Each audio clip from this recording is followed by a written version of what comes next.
So I say our tax policy isn't designed for the 21st century. What are we doing about that? The Speaker and I and the Governor have put together a great team, Kathy Hoyt, Bill Schubart, and Bill Sayre. We're going to come back to the next governor with a plan to make Vermont's tax policy both progressive and to grow wealth and grow our economy. And I think we need to revamp our plans. So if I was running for President of the United States or even Congress or U.S. Senate, you got a good idea.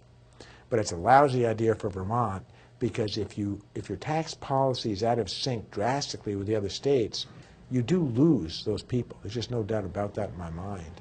And that's what's happening in Vermont.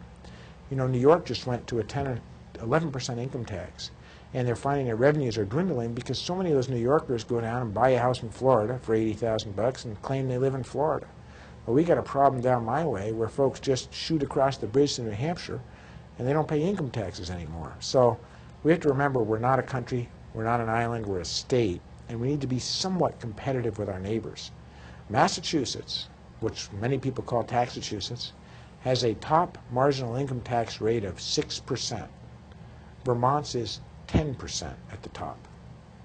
So, you know, I don't think you can go to 20 and expect Vermonters at that income level are just going to sit back and say, okay, here it is. That's the challenge. That's the balance you have to find. And I know a lot of folks disagree with me on that, but it really is the way it works.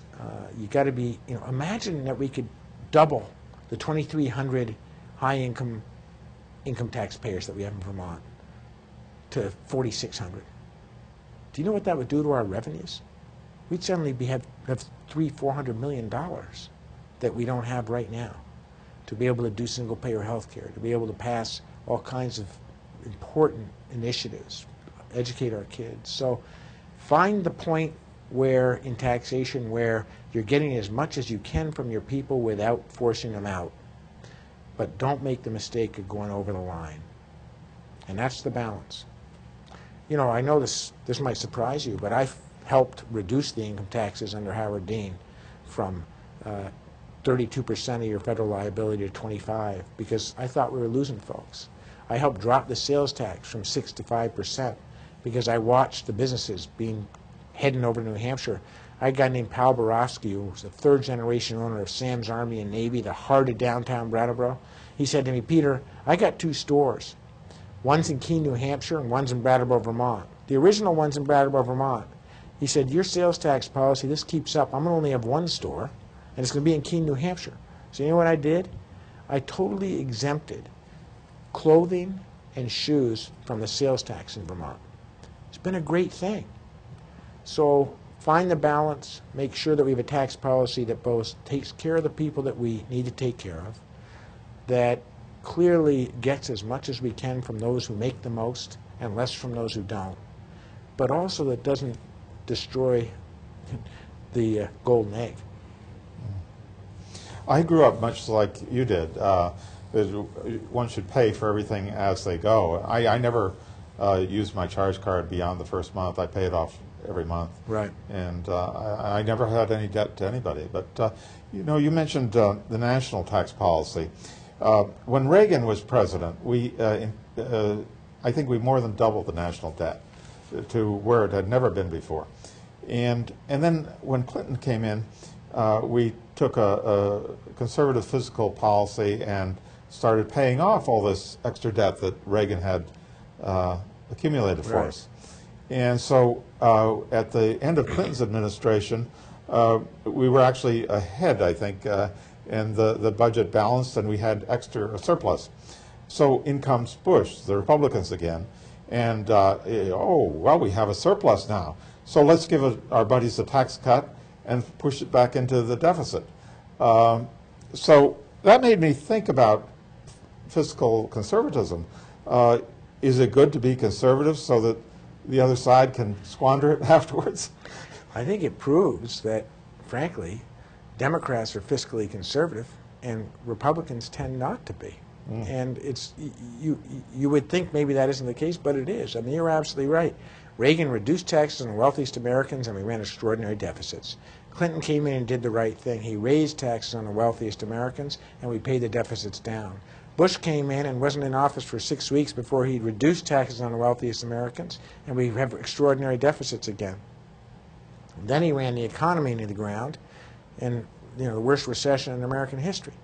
So maybe, with the exception of the Great Depression. So I think what Vermont needs in a governor is someone who, like Howard Dean, knows how to manage a budget, is fiscally conservative, but also understands that we need a governor who's socially liberal, who stands up for what's right. I'm pretty proud of the fact that I led the fight for marriage equality. Now, a lot of Vermonters will disagree with that. But when I sat and watched Barack Obama get elected President of the United States, it was one of my prouder moments. I mean, being a Vermonter, growing up in the whitest state in the country, where I can remember when I saw the first African American, I was about 6 years old, and I just couldn't stop staring. I'd never seen anyone that color. And, it was a beautiful thing, but a confusing thing for a kid. I was like, wow, does that wash off? I mean, I was like so many Vermonters, I had no idea. And to see Barack Obama get elected President of the United States, was an extraordinarily proud moment for me. And at the same night, the same electorate, I watched the faces on CNN of the families in California who had been affected by Proposition 8, and they'd been told after getting married, after wanting to declare their love for each other for the rest of their lives, that the same electorate that had just elected Barack Obama was taking that right away from them. I was shocked. I said, what's wrong with this country? That if two people want to love each other for the rest of their lives and declare that love, that we'd stand in their way.